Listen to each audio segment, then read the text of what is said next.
War Eagle, War Rapport family, I'm your host, C-Dub, and today we will review Auburn's disappointing loss to Penn State on last night. We'll be discussing the player of the game, tools of the game. Also, we'll be passing out grades, and also we'll be discussing what we saw elsewhere in college football on yesterday. So for now, sit back, get your weight up, because your weekend tailgate starts right now. You are now listening to a War Rapport Weekend Tailgate, brought to you by University Ace Hardware. It's your boy, I Jones. Be Will, C-Dog, Mike G. Get ready, sit on back as we bring you the War Rapport Weekend Tailgate.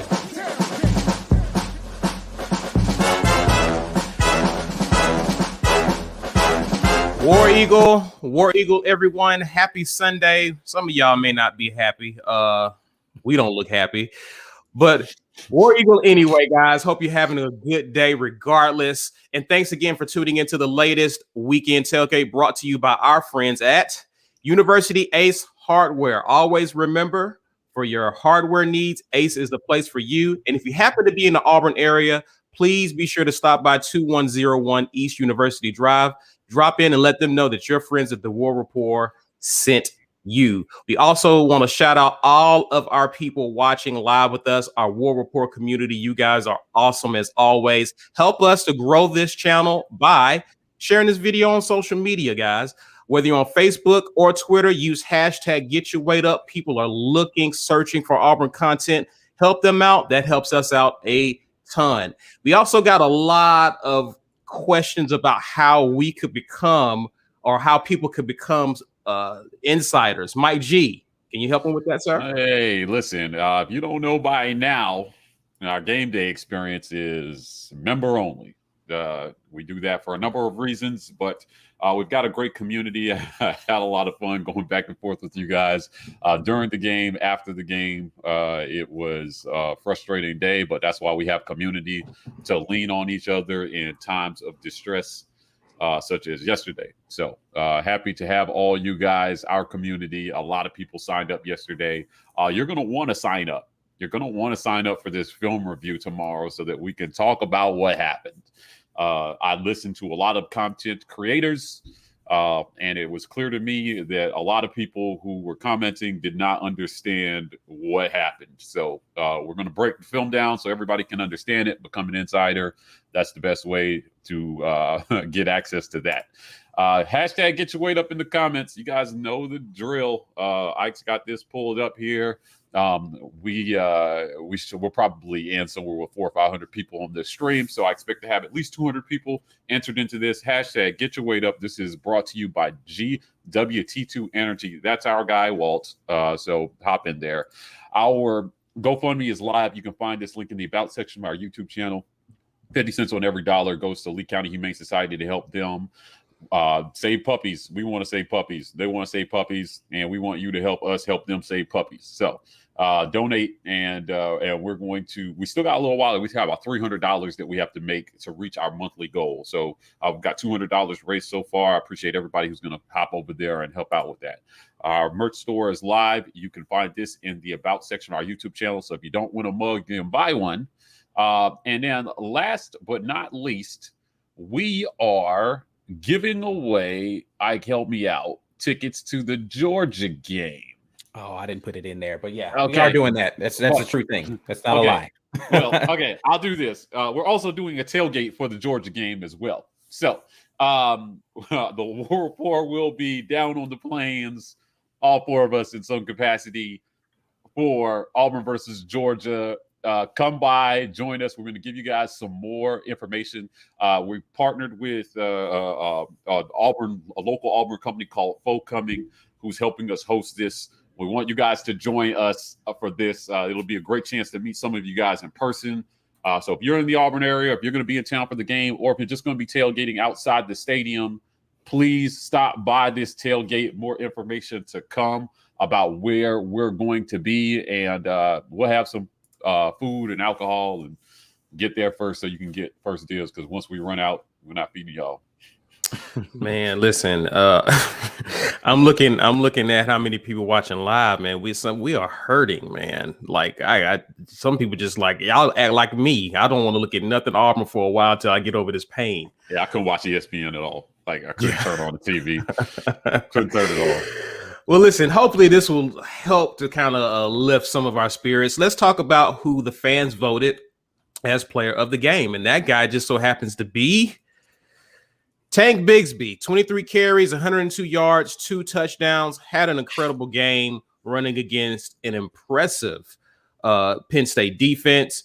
Tank Bigsby was definitely one of the positives for that game. So congrats to him on a disappointing day, but a good day for him. He was definitely one of the bright spots of our team on yesterday. Guys, what are our thoughts? I'll start with you, B. Will, man. How do you feel about Tank and his performance on yesterday? Tank did what he was supposed to do. I'm proud of him. He was. I didn't want him to go there and them hold him to less than I thought he should get, and them have a feather in their cap about that. He did what he was supposed to do. He was the threat that he should have been. He was impressive for us. Hunter was as well, but we know Tank. We expect now Tank to be consistently good or great. He is that. He was that on the road. He was that without as many carries as we should have given him. He was still that. And I think for them to know who our best player was and to be keying in on him and for him to still go over 100 with more than 4 yards a carry, that's an extremely successful day for him. And that's a very good sign for our offensive line. Mm-hmm. Every team is going to come and say, we have to stop this dude. And that line and that dude still got what they were supposed to get. I think that's very encouraging sign going forward. So very proud of Tank. All right. Yeah, I think Tank did what he was supposed to do, man. He had a man-sized amount of runs, and he made a couple of people look silly like he always does every game. I just, in retrospect, wish he had gotten the ball more, but we'll talk about it.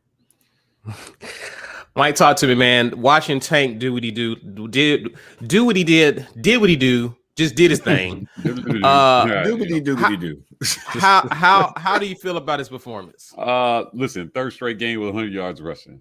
I mean, he's consistent if not anything. So he averaged just under 5 yards a carry. He was just a man out there. Our run game in general was, but Tank definitely did his part. I had no complaints about Mr. Bigsby in this one. Absolutely. We don't have to halt things. We can get right on into, as we begin to kind of dissect what happened in this game. Let's talk about tools to the game, shall we? The University Ace Hard Win. Tools to the game. All right. So I'll start with you, Ike, off the top. What was your University Ace hardware tool to the game, sir? Well, my University Ace hardware tool to the game was a screwdriver because we screwed ourselves by not running the ball enough in this game. I think that at some point in time, we're going to have to tighten up and make that happen and understand that running the ball is the identity of this football team. Don't screw yourself out of a victory by not running the football. That's my tool to the game. Okay. Mike G, what was your University Ace hardware tool to the game? My University Ace hardware tool to the game was a hammer because our run defense brought the hammer down on Penn State. They ran the ball twice as much as they did versus Wisconsin, and they didn't even get twice the yardage. They did a phenomenal job stopping the run. I thought that they really made Penn State's run game a non-factor, which played into the game plan to put the ball in Clifford's hands. Now, we know how it turned out, but they shut down that entire facet of Penn State's offense. I thought that was impressive. That's not to take anything away from Penn State's running backs. They definitely tried to run the ball. As a matter of fact, they had a greater commitment to the run in this game than they did in any of their first two games. And to be able to stop that in their house, I thought was just kind of a bright spot for this defense. So I'm going with run defense on this. B. Will, what's your tool to the game? Well, Your university Ace Hardware tool to the game. What's your My university? University Ace Hardware tool to the game is a calculator, because it's not an actual tool, because I didn't have one cool like y'all. Because what it actually is completion percentage. It was my key for the whole season. We came in there and got a smooth 55% completion percentage from our quarterback, and theirs had I didn't actually do. I know it's 28 for 32. 28 for 32. 28 for 32. 87.5% completion percentage.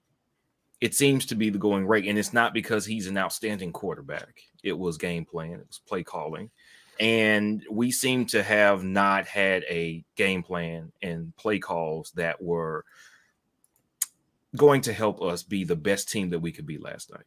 And that is my key for the whole season. I hope that it's going to change, and it's a key in a good way for us, but that's what it seemed to be. That's where the game was win and lost.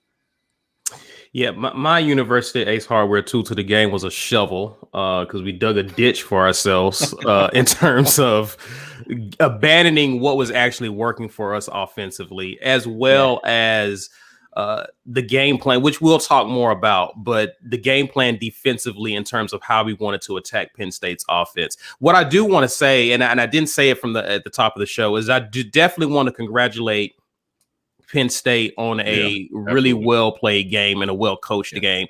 The three things that stand out to me with Penn State is, number one, their offensive line and pass pro was impressive.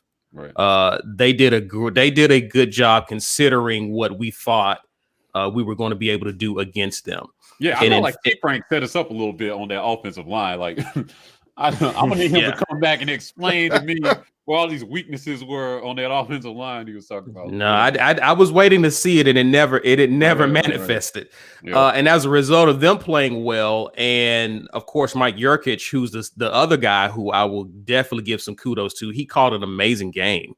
And those two combined helped their quarterback, Sean Clifford, to actually have the game we thought he would not have. Yeah.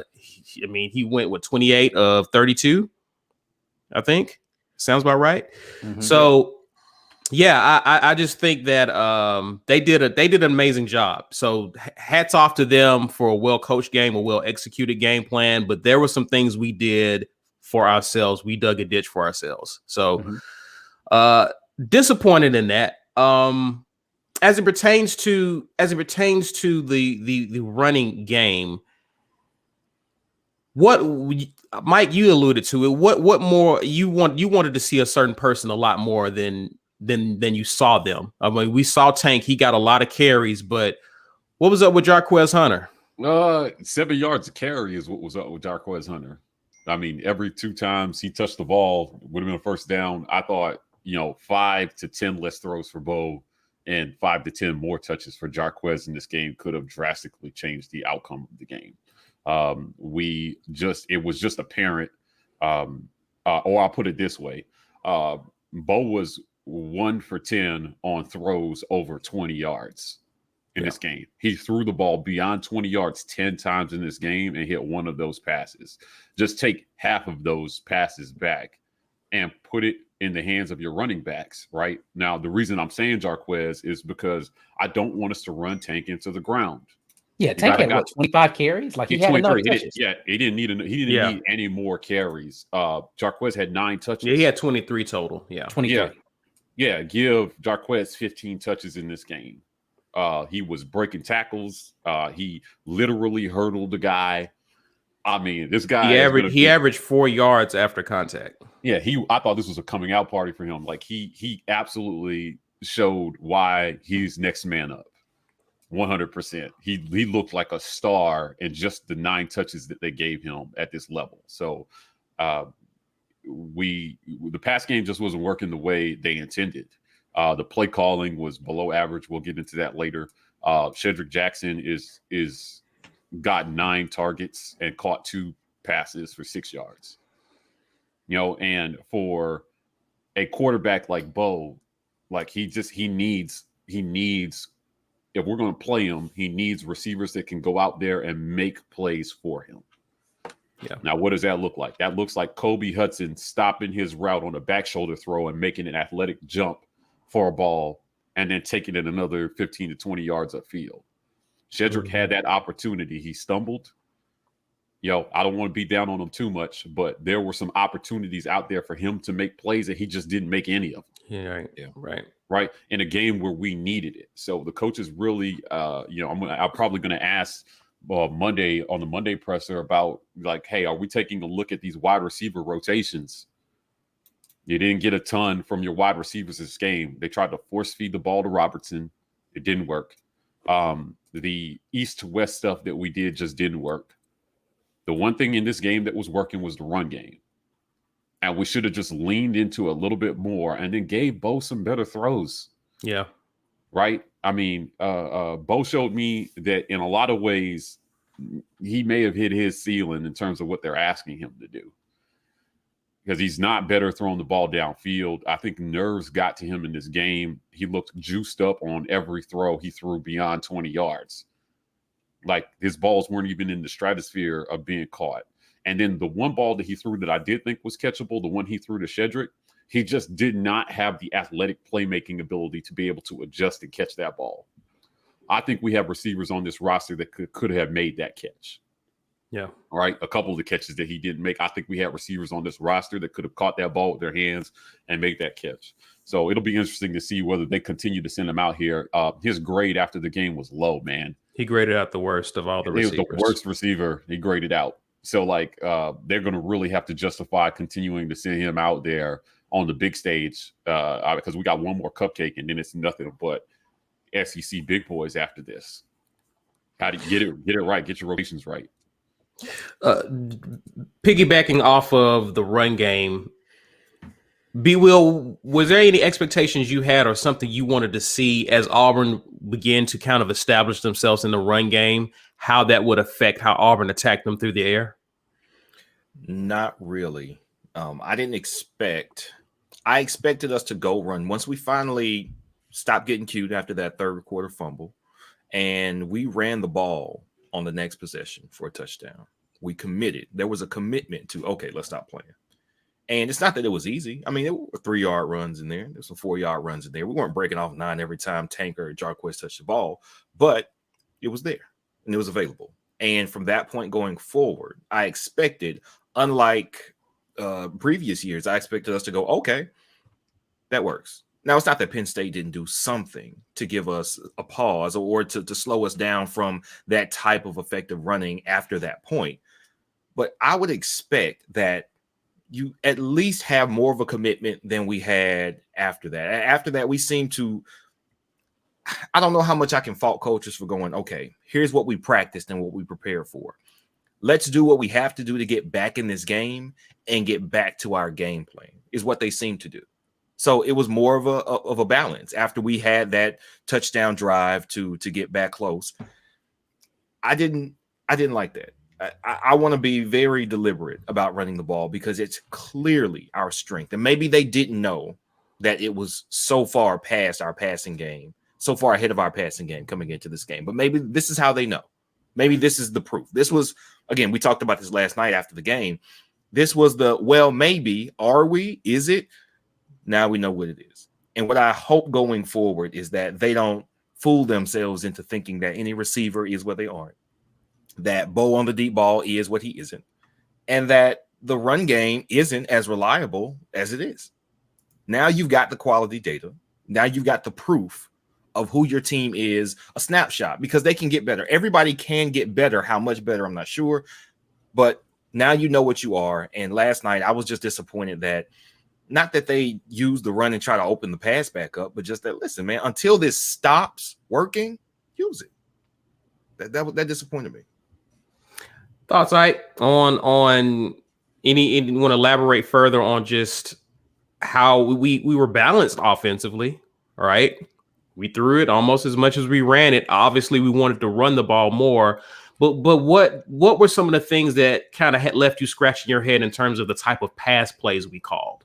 Oh, so many. Yeah. Can we just get into these grades? Because I just have so much. Can we get what are we doing before that? Because I just need to talk about this in depth. Let's just discuss it. Do we want? Well, okay. So let's do. So do we just want to normally we don't have enough time to discuss the coaching grades because Which is we're why I so wanna get busy into this doing the other aspects of the Oh, game. God. So, all right. This chat is about to go nuts. So we about to do the War Report card right this minute. Okay, so let's start with the coaches. We can do the other positions after the midway point. You're already here. What are your thoughts on the coaches? Yeah, let's talk about this. All right, so this is just some general stats. I feel, and if you heard me talk about this last night, I'm not coming back off of this statement. We got out-coached in this game. If I were to give a grade on our coaching, I'm gonna go D on the coaching. I didn't like our strategic approach to how we set up passes, from the type of routes that we were throwing, those routes to the sideline early with the wide receiver screens, to the lack of play action stuff that we were doing, to our lack of commitment to the run when it was obviously working, to the second half reverse wide receiver pass, to the 4th and goal play that we called, to the just commitment. I saw some people in the chat talking about Bo hurt his shoulder. That's the reason why the moon balls were happening. Okay, so let's say that that's true. Then why did we continue to throw the ball with Bo Nix if it was clear that he was hurt? So if it's clear he's hurt and he can't deliver deep balls, why is that still such a heavy point? So again, it comes back down to strategically, and I'm just talking about the offense. I hadn't even gotten to the defensive side of the ball and the issues I had over there. Just offensively, the coaching strategically for me did not make a whole bunch of sense. Whether it was decision making in keeping Shedrick in the game when we were going to be committed to throwing the ball and he's clearly not that guy, I can just rattle off a list of things that I hated about the way that we put the game plan together for this game. Let's flip over to the defensive side of the ball. I don't fundamentally understand why we didn't commit to being more aggressive with how we attacked Clifford and put him in positions where he was going to be uncomfortable. I understand not wanting to give up big plays, but it's clear the game plan for them was going to be to go fast, right? They want to go fast, get us out of position, which it absolutely worked. Heat that man up, make him make a poor decision while he's trying to go fast so that we can get an opportunity for some of our DBs who are physical guys who can play that press coverage to have an opportunity to make plays on the football. Right. The one time he got some pressure in his face, though it be, it was the end of the half and they were just trying to get some points at the end, he threw a pick. He got pressure in his face one time the whole game and he threw an interception on a late blitz that was really just a green dog. He was a spy. Blitz. He was a spy. Yeah. It was completely green dog. The running back stayed in the block. And so Jacoby was like, all right, well, that was my guy in responsibility. Let me just go get the quarterback. He lit him up, throws an interception. I don't understand why we did not do things more often to put more pressure on that young man and make him a little more uncomfortable. I don't fundamentally understand the rotation that we had going on with just a lot of stuff. It just didn't make a ton of sense. I got a lot of film I need to watch specifically for the defense. But I just didn't feel like we did a great job putting a game plan together that was going to be effective. So I'm going to go D plus for the coaches. I'll give it a D plus so I can be nice. That was definitely a D plus for me. It was a D plus for me. B. What's your grade for as it pertains to the coaching specifically? Coaching was a D plus because we need to be clear here about the responsibility of coaches, and we've discussed this ad nauseum in the offseason. If a guy is not playing well, it's the coach's responsibility to prepare the guy behind that guy. It is also the coach's responsibility to make the call that guy needs to sit down in favor of the next guy. Because as we have seen over years as Auburn fans, particularly the last 8, keeping in a guy that's not getting it done 9 times out of 10 results in failure anyway. Whatever you think you are maintaining or protecting by keeping the guy that you either like or trust the most in the game, when he is not performing up to standards, you're going to lose anyway, because we don't have this vast, wide talent gap over our opponents. We are not that team when it comes to SEC foes and Penn State in this case, because they're talented enough to compete with us. So by not pulling the guy that's not performing, you're not doing us any favors. In this case, Shedrick Jackson staying on the field after some critical errors, that's a coaching decision. And I understand perhaps, and again, we gave this last night, this was your let's see it game. And maybe those changes come after this game. But for a game that was still winnable, there's no way I'm not pulling him after critical mistakes. Like that's wide receiver mistakes, like footwork going out of bounds, not double clutching a ball, dropping a ball. These are things that I wouldn't expect you to get multiple chances to mess up on. And he did. And even though that's a player era, we knew who Shedrick was coming into this year. That's how he got his nickname.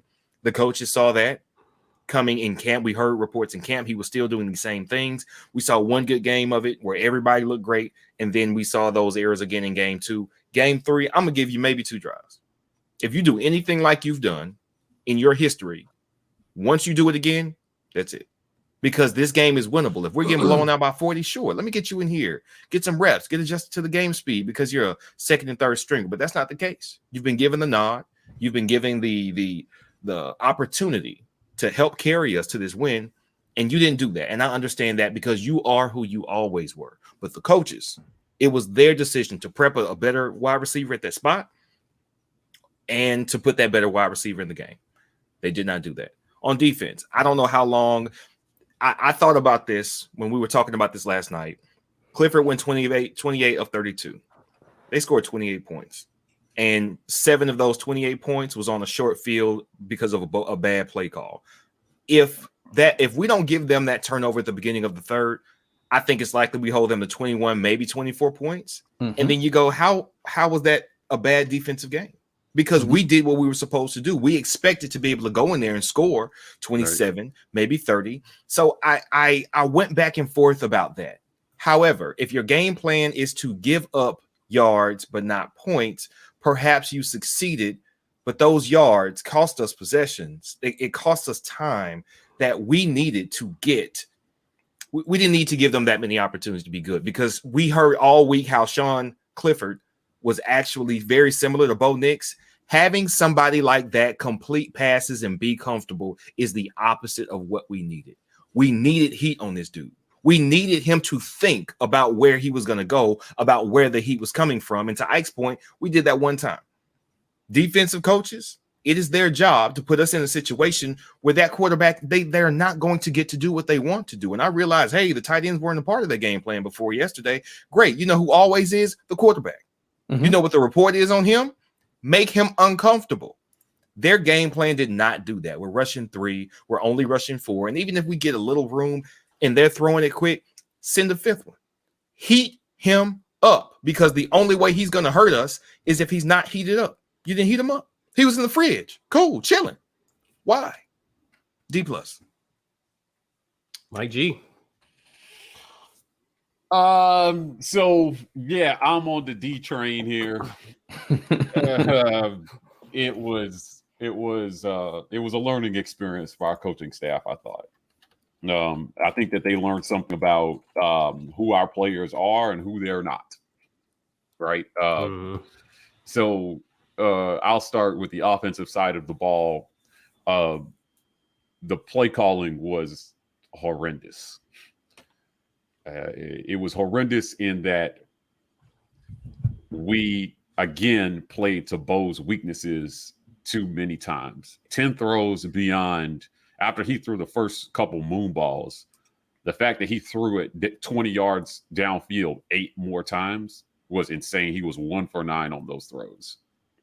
But I'm not down on Bo for this loss, right? I think, he just is who he is. So if you're going to put him out there, you got to put a game plan together that keeps him doing the things that he's good at.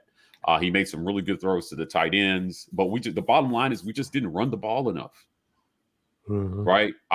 We had one running back averaging nearly 5 yards a carry and another one averaging 7 yards a carry. And in the first half, we threw it more than we ran it. I just didn't understand it. line up. This offensive line is pretty good at run blocking. They improved year over year in run blocking. We needed to just line up and smash them in the mouth with our running backs. And we didn't even have to run Tank into the ground to do it. They should have trusted Jarquez Hunter more, man. They should have trusted him more and given him 5 to 6 more touches in this game. Could have completely changed the outcome of the game. The cutesy reverse, whatever the hell that was, coming out of the second half was a mistake. We didn't need that. We didn't play that kind of first half. They should have just come out and handed the ball to our running backs. What do we need to do that for? So we gift them 7 points. And it ended up being the difference in the game. Because instead of holding them to 21 and then kicking a field goal to win it at the end of the game, we needed to drive the ball down for a touchdown. 2 times we got in close enough for field goals that if you don't give them that score. Okay. Now, I see a lot of you in the chat talking about how this defense is horrible. No, they're not. None of the statistics support that. They held Penn State in their own house to 84 yards rushing. Now, and under 400 yards of total offense. Offense, yeah. Listen, yeah, and it wasn't for a lack of trying, because I was, hold on, when Mike brought this. No, I was agreeing with you. I was like, it wasn't because they didn't try to run the ball. Yeah. I think they ran the ball twice as much. They didn't get twice as many yards as they did against Wisconsin. The scheme was curious. To B's point, all the advanced metrics said if you get to Clifford, he's going to make mistakes. He's not very good under pressure. But somehow we sat back, but instead of playing man and sitting back, we played zone and just let him carve us up. I don't understand that. I think that the scheme put the play. I'm not down on anybody on defense for the outcome of this game. It was completely the scheme. Right. I think that they think they thought that Clifford was just going to trip over his own feet, and that didn't happen. You had to force the issue with him. Mm-hmm. They tried to do that with Bo, and to be honest, they didn't really get to Bo. They didn't. His kept clean percentage was 4% higher than his average last year. Our offensive line did a pretty good job protecting Bo in this game. So the play calling was just, on both sides, it was curious. But in the second half, they came out and they really gave up nothing in the second half of that game. Say what you want, but sans that fumble inside in our own red zone, the defense really gave up nothing in the second half. They gave up their one drive. Yeah. But the expectation is not perfection, right? The expectation is, did our defense give us a chance to win at the end of the game? We had 11 tackles for a loss in that game.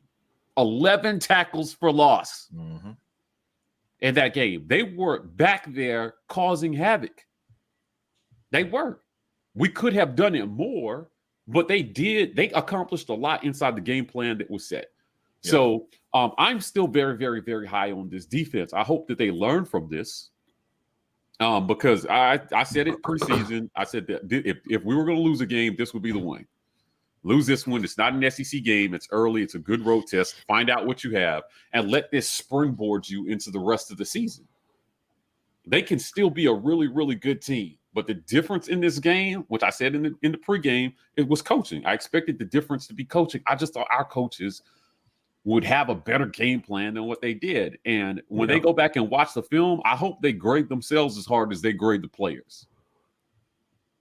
Right? Harsin got asked and I'll end by saying Harsin got asked about the 4th and 1 call.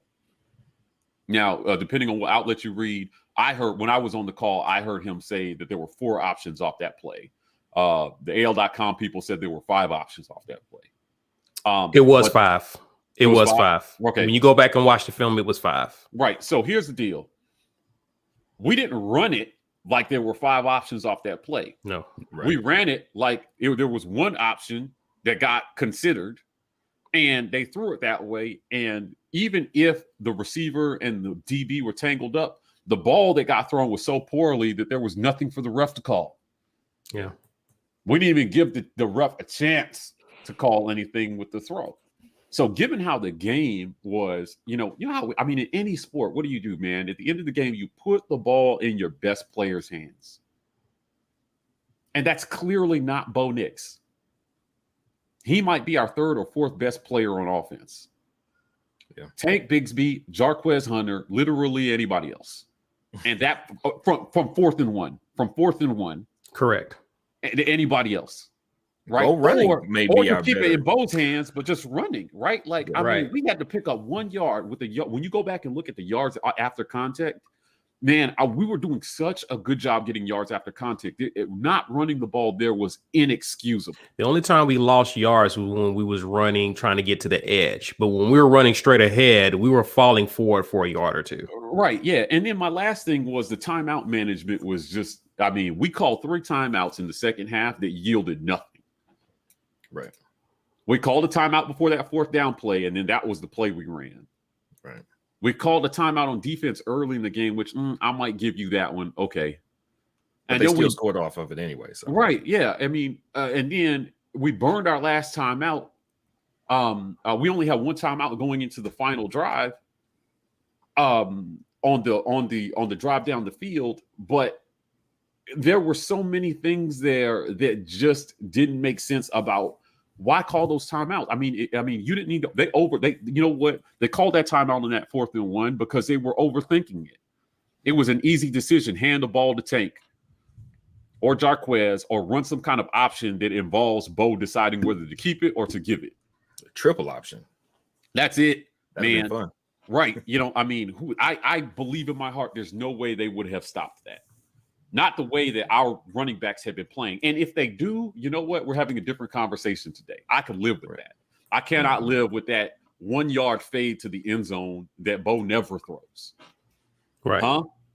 But, you know, if you're trying to convince me that you've run that in practice and it worked, I mean, there's no way for me to verify or not verify that. But you called out, you wasted all your timeouts in the end of the game. If you're not telling me if you're going to let them score or do whatever they're going to do anyway, those 3 timeouts at the end of the game would have been crucial, especially after Pritchett got the PI call. Right. That ended up running another minute off the clock. Right. We got 3 timeouts. The whole field is open with 45 seconds left.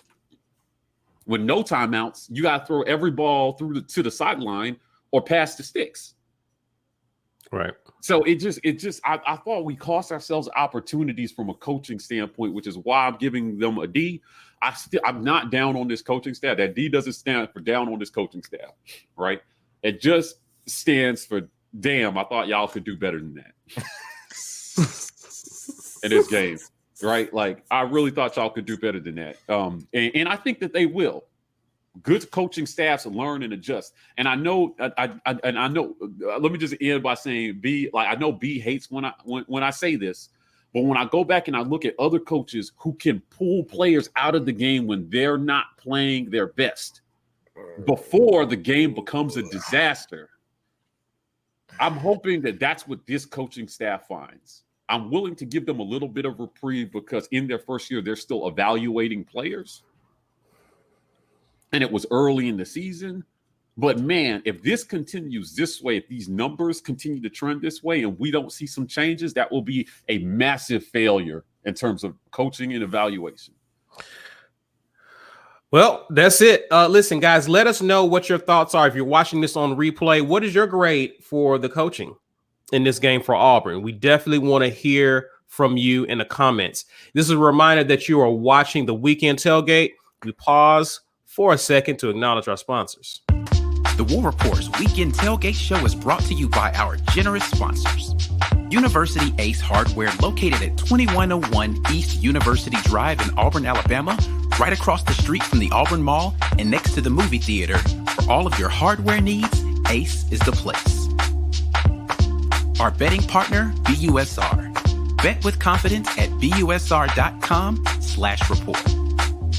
auburnsports.com. For news and notes on all things Auburn Sports, head over to auburnsports.com.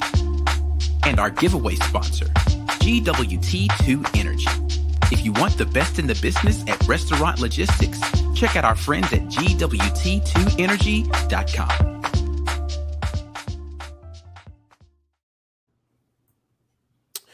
All right. Any no announcements? We getting right back into it, Mike G. Yeah. I'm sorry. I was just thinking about how bad the coaching was for a second. So hey, listen. You practice that one let's step back. listen to we're on podcast, people.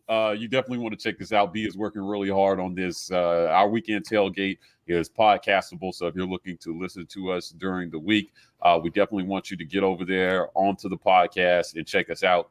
If you don't know, now you know. Become an insider. You guys know the drill. Tell somebody in the comments. This is the best Auburn community on YouTube, really on the internet, honestly. We just have a great community. Become an insider. You want to join the film review live tomorrow. We are going to be breaking down the Penn State film to see, what happened and what we can do kind of moving forward. We are giving away a mug today. This is a tradition. If you're joining the live cast for the first time, hashtag get your weight up to enter this at the 1 hour mark. We're going to draw and give a mug away to somebody. Last but not least, we are partnered with the Lee County Humane Society to help raise money for a good cause. This is a good that we've chosen to put back into the world. We appreciate everybody who's been going over to donate to this fundraiser. You can find this link in the About section of our YouTube channel.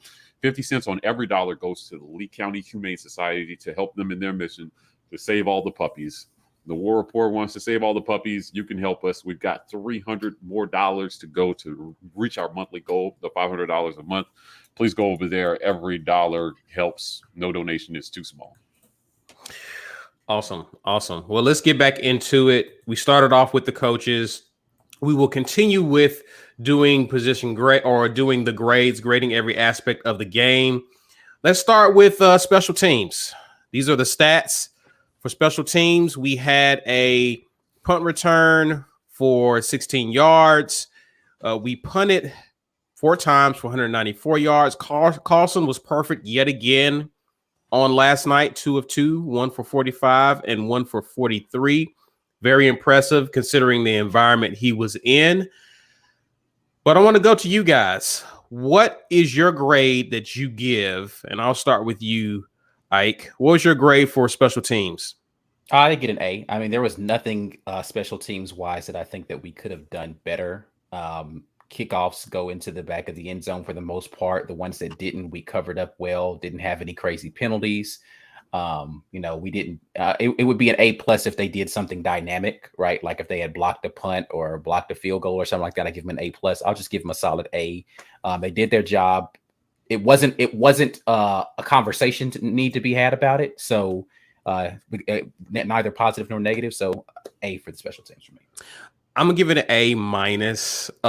Same. There was that penalty on Tennyson that we actually had some decent field position, but they backed us up 15 yards because of that block. The guy had already, Robertson had already gotten past that guy. That wasn't necessary. So it's those things and those types of games where we actually did a good job of controlling where we were on the field position. I feel like those types of things hurt us, and who would have known what we could have done with that drive? It could have been inconsequential in the long run, but I'm gonna go A-. B. Will, what's your grade?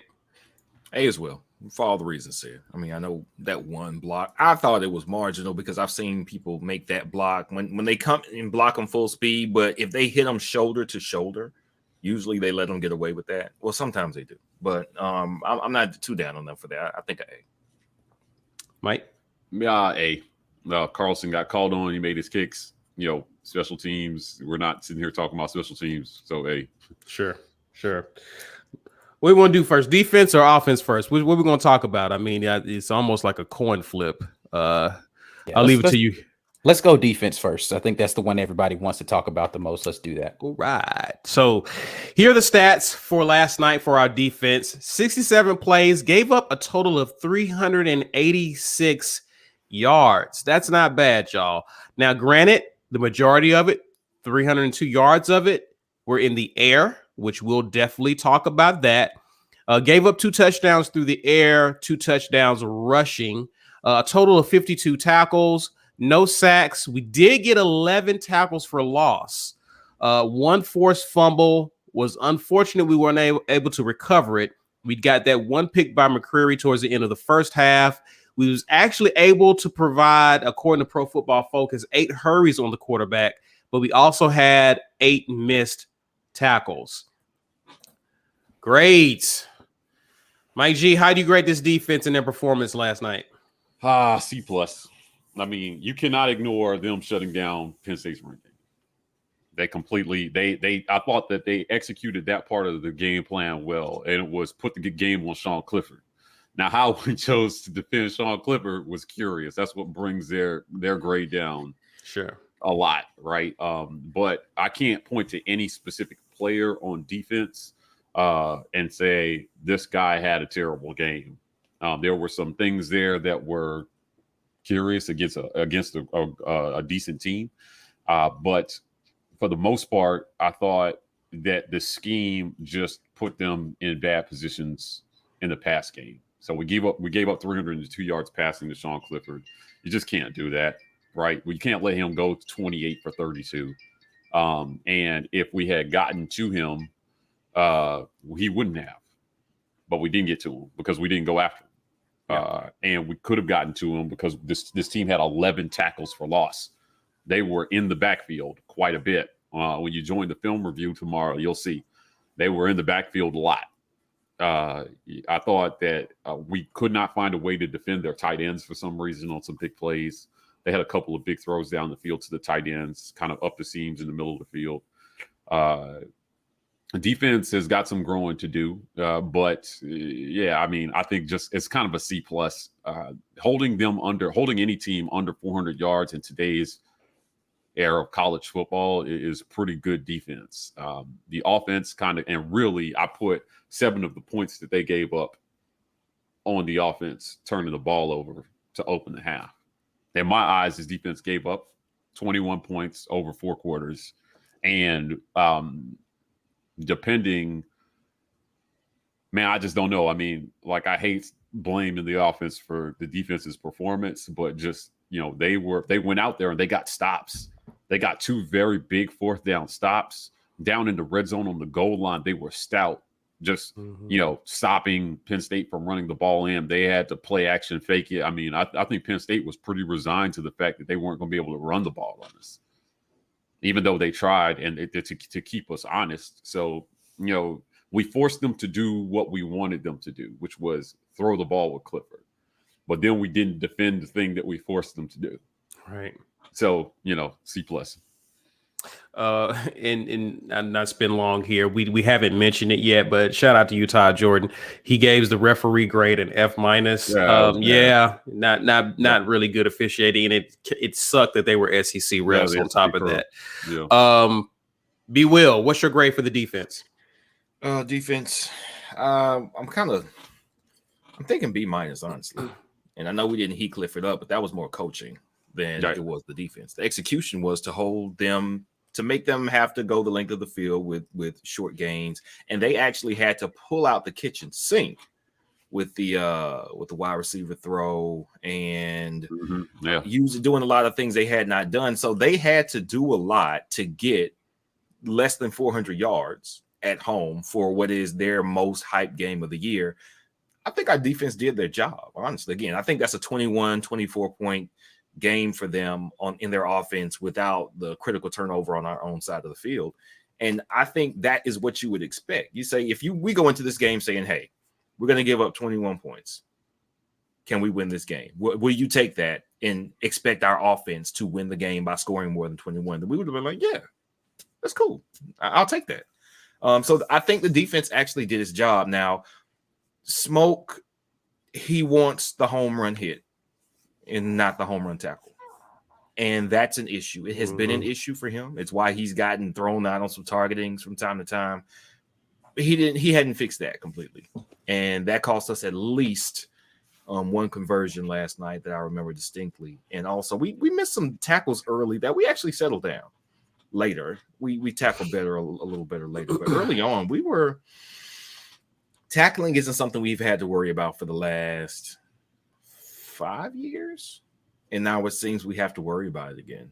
And now that worries me a little bit. So that's what I'm knocking them for that, for discipline and tackling, because other than that, they executed the game plan that they were given. And when the other team has to pull out all the stops to get what they got against you and still doesn't score more than again, I'm in my estimation 21 to 24 points that you actually give up as a defense. I think that you pretty much did your job, but you could have been a little bit better. So I say B. Okay. All right. What say you?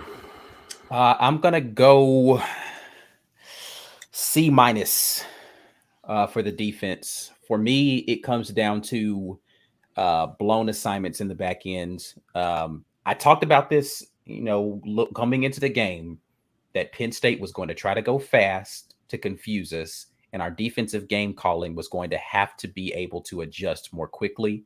A lot of that is going to go on 3 players for me.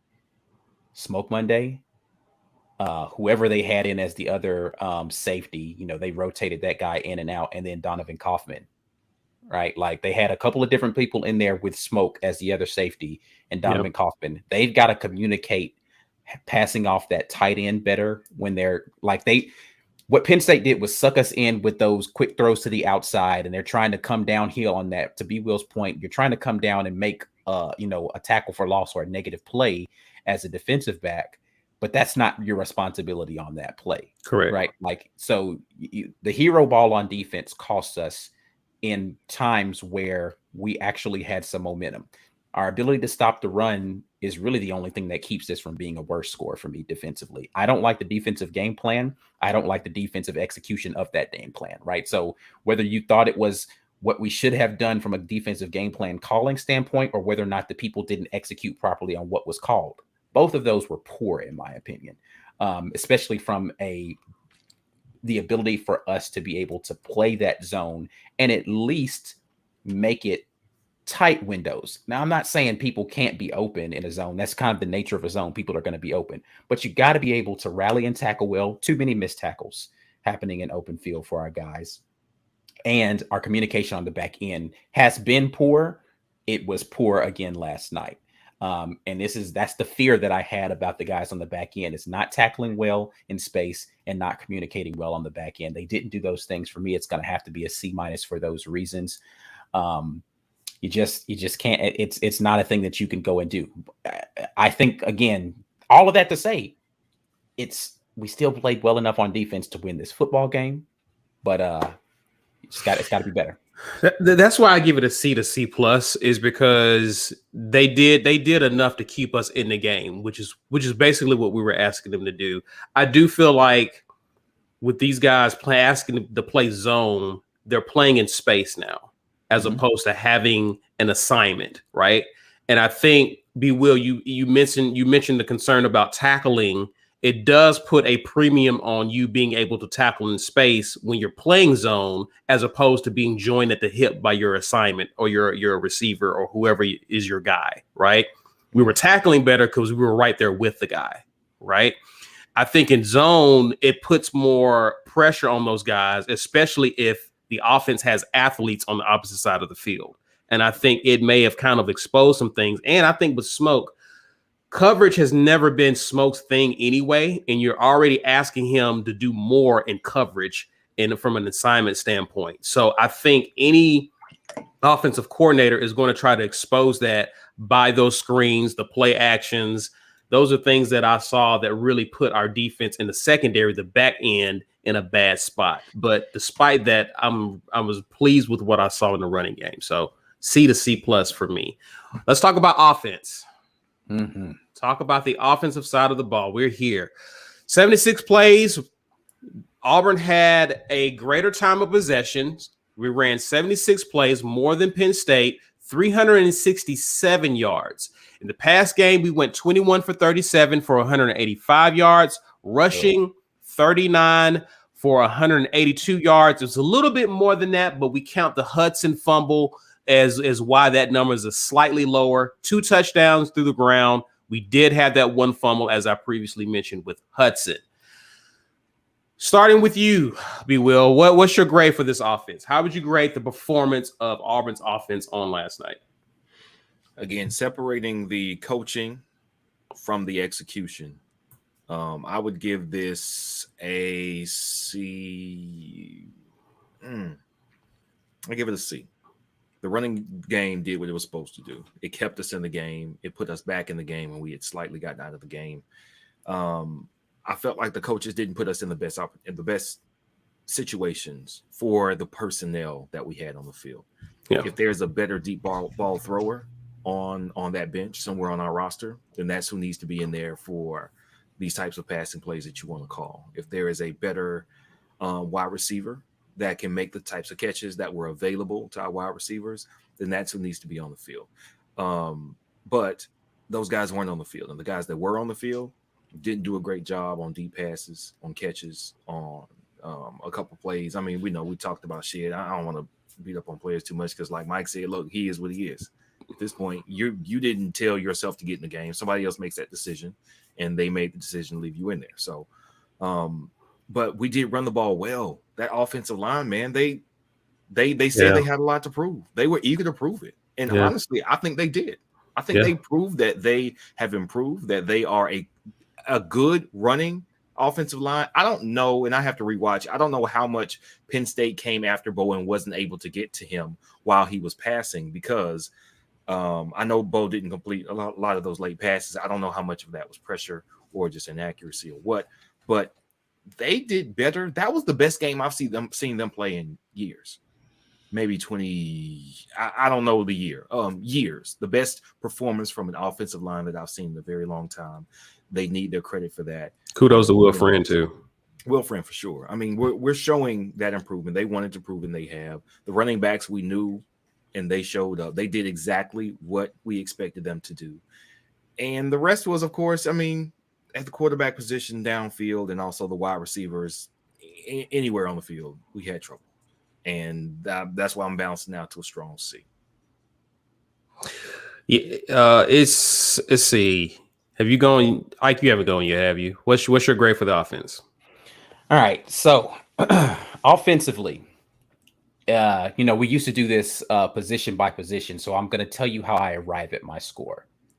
Our running backs, can't ask them to do a better job than they did last night. You can't. Pass pro. One of the questions that I had about Jarquez Hunter was, can you leave him in the game in pass protection scenarios, and will he be able to pick up those blocks? Excellent. He's picking up pass protection, and he's running the ball hard, and he's catching it out of the backfield. Don't know how you can say anything poor about him. Tank Bigsby, running the ball hard, yards after contact, pass protection, done all the things he's supposed to do on the plays. Can't say enough good things about him. Running backs get an A+ from me. Right? Offensive line did much better than I thought they would. Props to them on keeping Bo Nix relatively clean this entire game. No sacks. He had a couple of hurries, couple of hits, but they blocked well when they were asked to in run blocking for the most part. Like, a lot of our run plays were successful because of good blocking and running backs finding those holes. It wasn't just a lot of dancing in the backfield to us. So I'm going to give the offensive line probably a B+. I might even upgrade him to an A after I watch the film a little bit, right? Tight end play, for the most part, John Samuel Shanker is going to be the vast majority of those things. Fromm takes that down a little bit because I don't think he played great. He played okay in blocking scenarios. We did a lot of 2 tight end sets. I'm going to give the tight end position a B. It's these last 2. The wide receiver core and the quarterback that are really going to drag this down. To me, offensively, I feel like the receivers had a D game at best. It just wasn't enough from the wide receiver position, from, a Kobe Hudson fumble to we've already talked about what we saw from Shedrick Jackson to even Robertson. I don't think he had a great game. Like, he had an okay game. And there was really no other wide receiver involved in it. So you're only left with those 3 for the most part, right? And then you get to the quarterback position, which I feel like Bo Nix was a C-, right? Like, he was not terrible, but he wasn't great either. And so I'm going to give a solid C overall to everybody. I just feel like the wide receivers and the quarterback drag me down to a C for how poorly they played. And again, we talked about the play calling. I hated the calling of the plays, but still, you got to go out there and execute the play. And the execution of the plays was terrible. I don't know what the call was on that 4th down in the red zone, but I don't like the way they executed the play, right? So if that was the call, the execution was terrible, right? And so I got to give a C to the offense because of that. I just don't think that again, I think the defense played well enough for us to win the game. I don't think the offense executed well enough for us to pull out that victory, which we did not see for them. Mike G, it's great. So our run game saves this from being an F for me. But I thought that they did well enough that it pulls it all the way up to a C. Our run game and our O-line. Now, let me tell you something.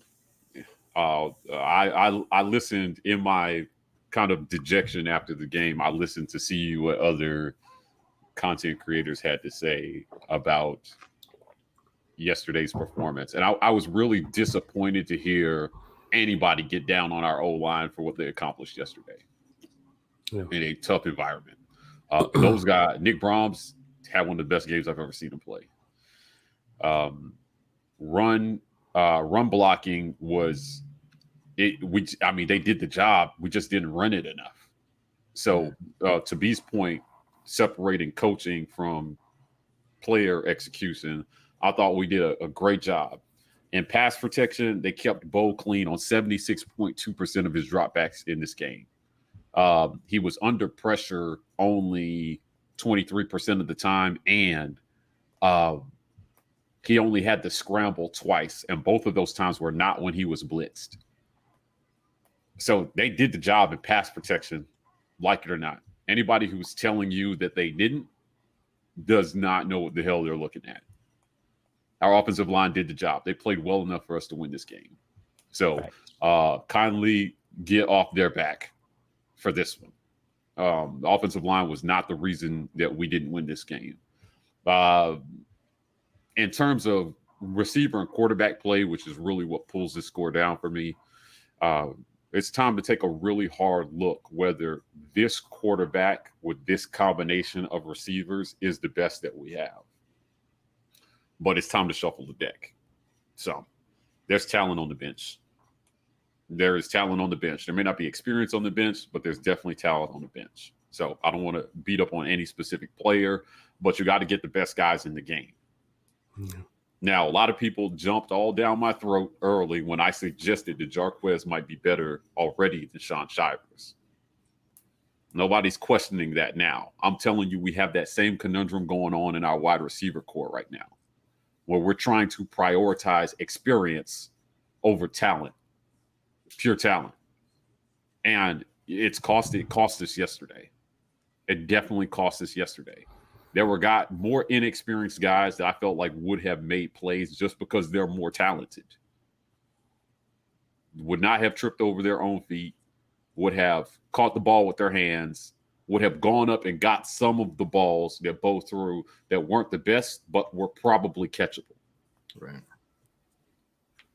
And we needed that. We needed these receivers to bail our quarterback out because we already know he's imperfect. The statistical jump that Bo needed to make from where he was at to being the guy that wins the game for you at the end of the game, it's like trying to jump the Grand Canyon on a scooter. It's not realistic, right? Somebody's got to jump from the other end and meet you halfway. But they never gave him a chance for that last night. So like receiver play, despite me being down on the call, if you're Kobe Hudson, man, you can't carry the ball like that. Yeah. Fact. Right. Like, I don't want to beat on him for the fumble because I blame the call more than I blame him. But you can't carry the ball like that. In no level of football do they teach you to carry the ball like a loaf of bread that you are about to throw in the trash can. Come on, man. That's football 101. Tuck that thing away, man. There's a technique to switching it to your offhand, right? So that you can stiff arm and block. But you can't do that. Too many times we got away from fundamentals in this game offensively, and it definitely cost us. And then the last part that drags it down for me is 1 for 10 down the field is horrendous. 1 for 10 beyond 20 yards. We threw 10 balls beyond 20 yards. So they definitely tried to stretch the field.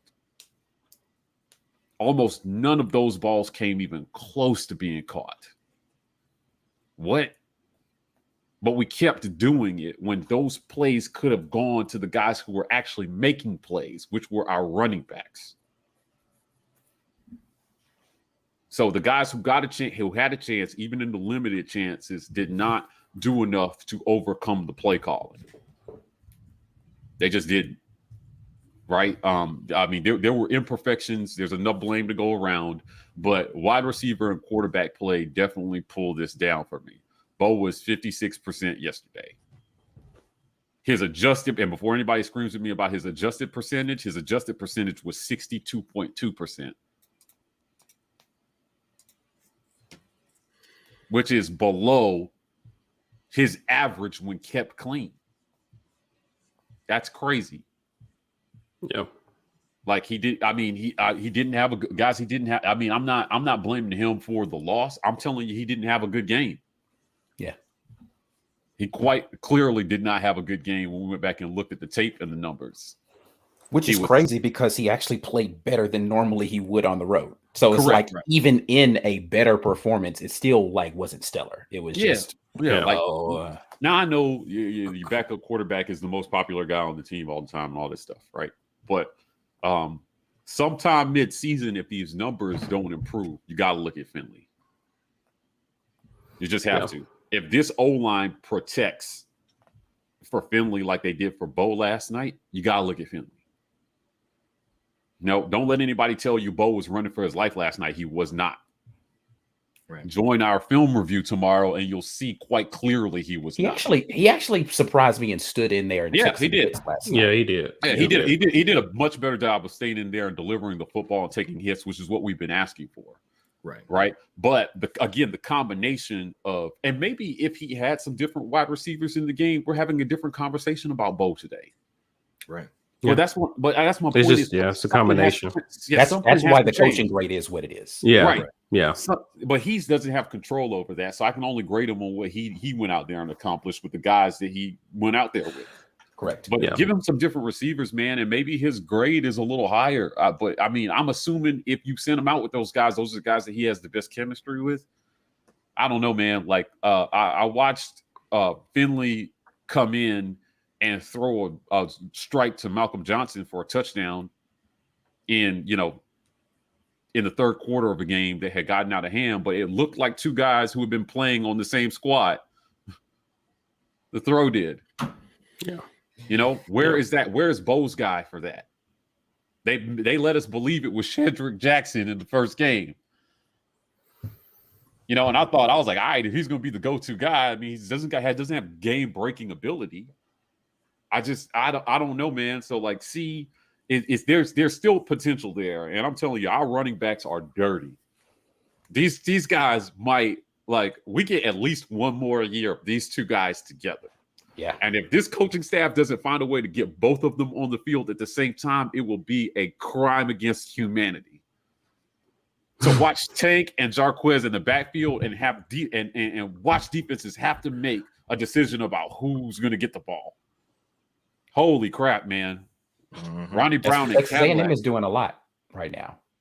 They're putting both of their talented running backs on the field at the same time. Yeah, man. Come on, dude. We should definitely see. Want to acknowledge some super chats real quick. Cleveland Brown, I'm late, but have any of you changed your thoughts on the game after sleeping on it? I think, our thoughts are pretty consistent with kind of how we felt last night. I don't think much has changed for me. I don't know about you guys. Mine have. Yours has? Okay. Yeah, mine have, because at first I'm more down on Bo this morning than I was yesterday. After watching the film and then looking at the statistics, I thought he had a better game than he did in actuality. He did not. I'm with you. I think, again, I just said it. It was such an improvement with him standing in the pocket and not getting flustered and scrambling and making a terrible decision. It didn't actually result in better completion percentage, but the habits were better. The habits were better, even though the play and the end result wasn't necessarily better. Right. And I think to Mike's point that you mentioned, that if you evaluate the quarterback receiver combination, it could have been better, because there were some passes both through that should have been caught, but they were not. Ike, did any difference? Any different thoughts this morning? I don't have a huge difference in how I feel about it. I don't have the benefit of I haven't rewatched the film as Mike has, so I will talk to me tomorrow and we'll see how I feel about it after Definitely I've will had know a when chance to do we that. watch the film for sure. John Smitherman, Mike G, those are the facts. Love the War Report. Always great content. Thank you, man, for your support. We appreciate that. Let's go ahead and get to this drawing, Ike. All right, let's do it. Everybody's like, screw that mug today, man, because they have 77 entries into this. Nobody I don't want your little funky mug. I wanted a dub, is what they wanted. Is everybody depressed about this game? Yes, they are. Well, man, you guys can get in here and get this. Yeah, so 78 entries. I will pull this in 20 seconds because if you haven't decided you want to do this already, you probably don't want to. 81 entries, and we're going in 5, 4, 3. Yeah, just do it. 2. Let's make it happen because it only went up from 71 to 84, and we've got 300 people on here. So let's see who's gonna win today. Who will see? hey, Damien. that's our resident coach. Damien, if you're here, you know what the drill is, man. For sure. Is that thing in here? Do I No, have my it's thing? not. Golly, I gotta remember to put that on all the stuff. Anyway, yeah, Damien, you know what your drill, man. You gotta hit us at business@thewarreport.com to claim your mug. You have a little time to get in and make it. Oh, he's here. So let's make it happen. Yeah, this is what you need to do, sir. Email us here, claim your merch. Congratulations. Congrats. You are a winner. All right. All right, guys. We've talked enough. We've bemoaned what we saw last night long enough. Let's talk about what happened elsewhere in college football with What did we see? I still love it. It's not old shit. Mike, What did we see? Let the record show that was not me. That was me. That was me this time. That was me. That was me. Yes. Okay. What I saw, All right. we lost and we're down, but Florida State is really down. Yeah. And the petty in me loves it. Loves every moment of it. I used to like Florida State, during the 90s. I was a kid, Deion was there and, they was winning games. But, Mike and I had the privilege of watching a very disappointing, heartbreaking end to the national championship game in 2013-14. And there were a few Florida State fans that will forever leave a foul, just a foul stench and odor that I can still smell to this day. So for those individuals who were haggling us as we were walking out of the stadium, this one's for you. Enjoy that. Enjoy that 0-3 record right now. I know y'all are going through it. Who's next? That's funny. I'll go next. Listen, Bama looked beatable. Yeah. Yesterday. Bama looked beatable yesterday. I watched that whole Florida Bama game. Emory Jones, I think, gave his team the best chance they could to win, but they moved the ball through the air. They ran the ball on them. That defense does not look invincible. So this is the second straight time that Florida has played Bama to within under a touchdown, under 6 points, 6 points or less. So I don't know what the spread on that game was, but I don't think Bama covered, right? Oh, they did not know. They didn't cover yesterday, right? It was 14.5, and they did not cover. And I'll tell you, that is what superior play calling and offensive coaching can do for a team with lesser offensive talent. Mm-hmm. Hats off to Dan Mullen, but Saban bemoaned some things that happened last week in a win. And then some of those same problems popped up again this week. So I picked my segment with Funny Man. I picked Ole Miss to take Bama down this year. I think that I think Lane Kiffin likely. I think that Lane Kiffin can give Saban some trouble in this game. But again, you need a superior play caller to do it. And Dan Mullen is that. I think that Lane Kiffin is also that. So if Matt Corral goes out there and has a better game than Emory Jones, it'll still be a high scoring game because Bryce Young is still doing a phenomenal job as a first year starter. Their O-line, though, which is, again, B and I were going back and forth over Bama's O-line. Their O-line is allowing a ton of pressure.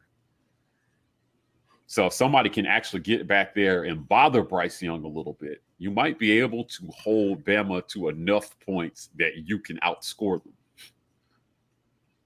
I don't think you're going to shut him down, but I think that you can force a turnover here or there, create a short field. I mean, the difference is going to be that one play you make. Mm-hmm. So yeah, Bama is not looking super invincible this year to me.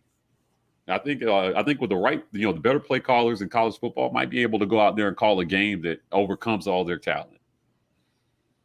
Just what I saw.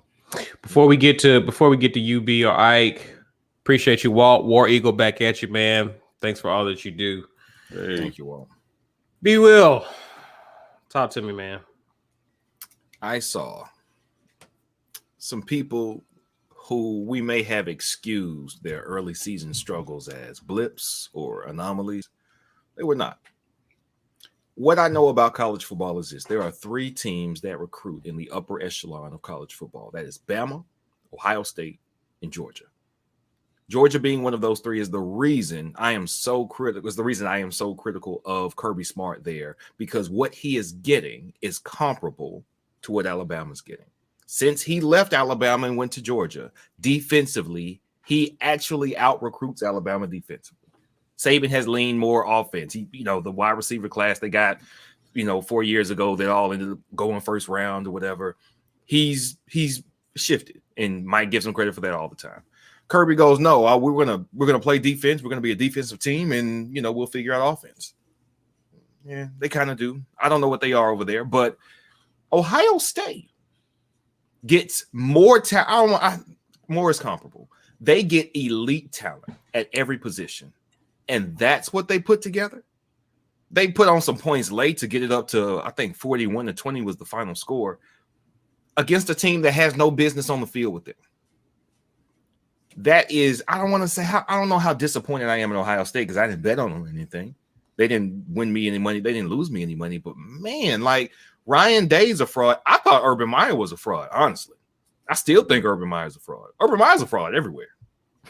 He just he had a generational talent at quarterback and a very good defensive coordinator in Charlie Strong and some very good players. That talent they had coming in Florida, Percy Harvin, Joe Hayden. That was a scary good team. What they did was get the talent peak, and Urban Meyer wrote it. And then if you look at the talent he had at Ohio State when he won that championship, also very similar in quality on defense and offense. If Urban Meyer doesn't have heads and tails better talent than everybody else, he would lose it. And sometimes when he did.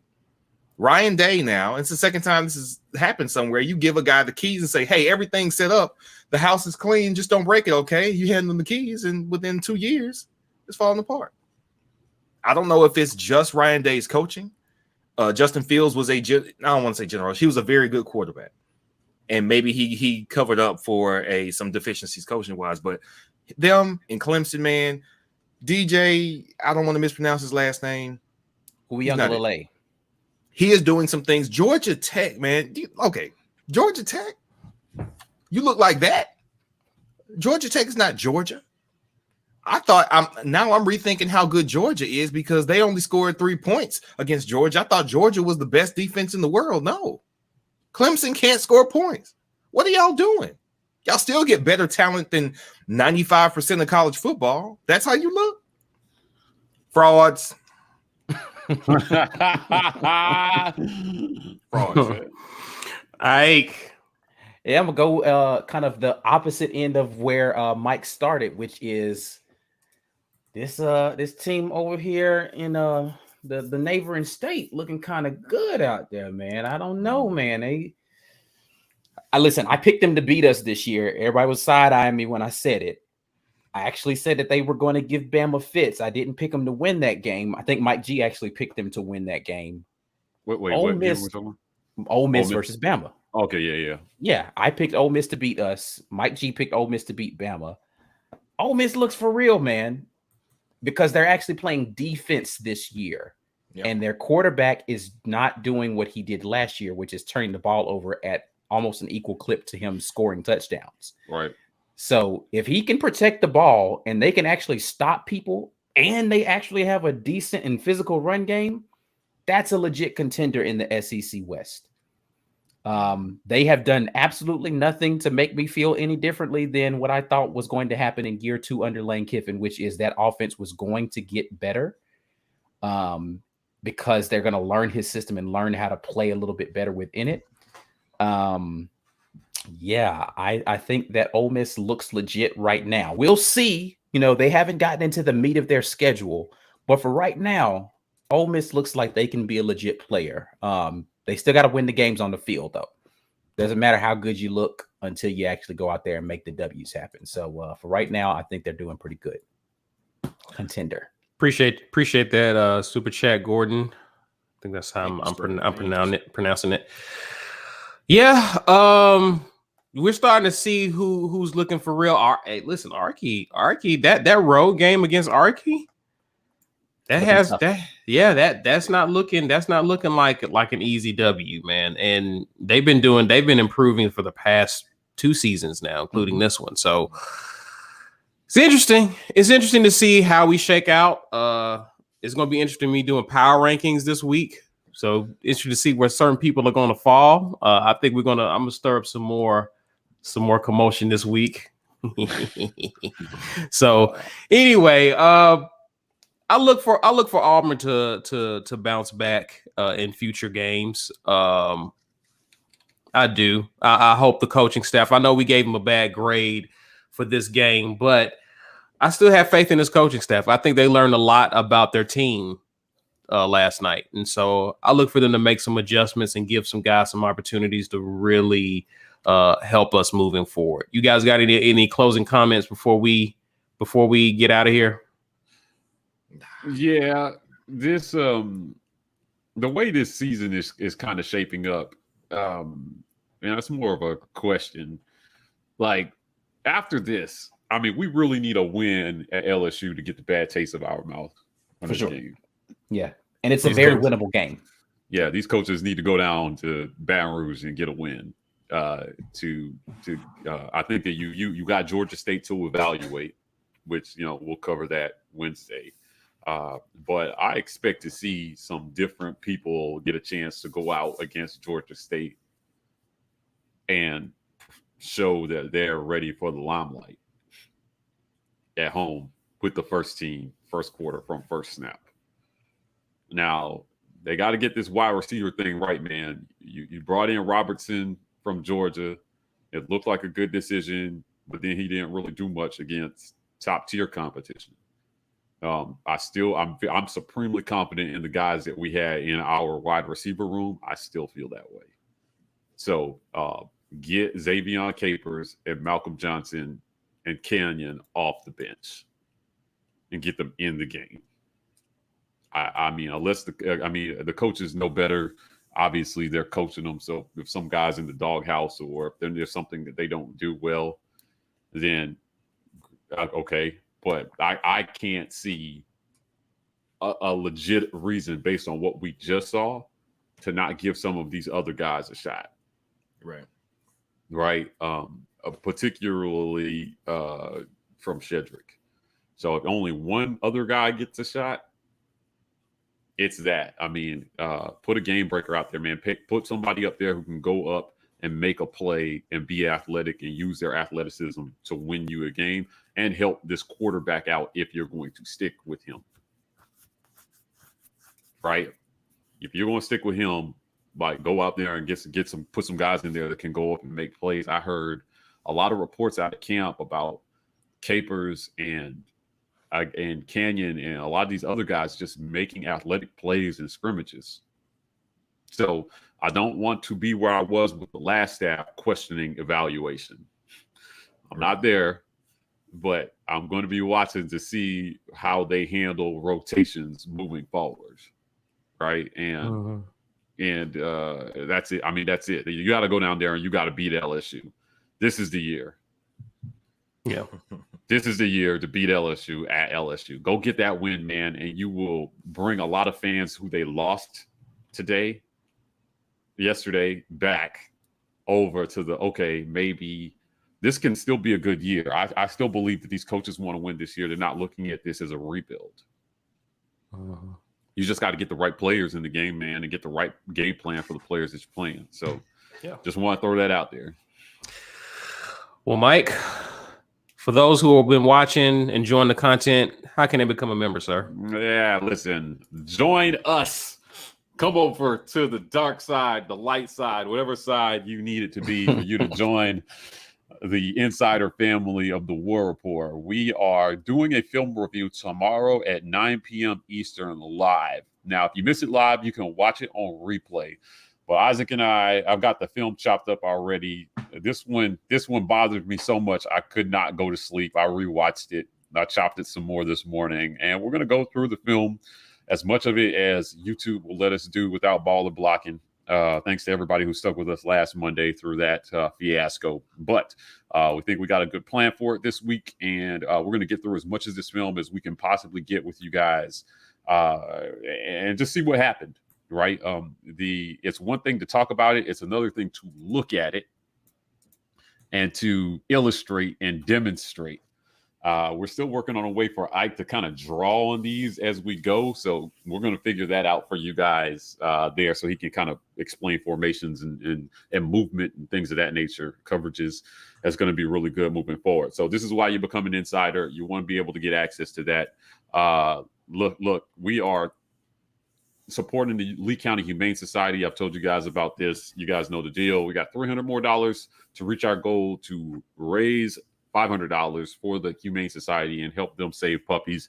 Thank you for everybody who goes over there, makes any donation, no matter how small, definitely makes a difference. The power of community is we don't need any one person to do everything. Just the little things matter when all of us do it. Our merch store is live. If you didn't win a mug today, you can go buy one. The War Rapport is also on podcast, so please go over to Apple Podcasts, Spotify, whatever you listen to podcasts on. We are there. Leave us a review too, man. Let other people know that the War Rapport is their place that they're going to come for Auburn content if they're looking for podcasts. Last but not least, listen, we are doing a Georgia tailgate, and we're also giving away tickets to the Georgia game. So if you're an insider, you know the deal. Congratulations to Felix Gonzalez, because Felix won the tickets to the Georgia State game. He let me know that this is going to be his first Auburn game ever.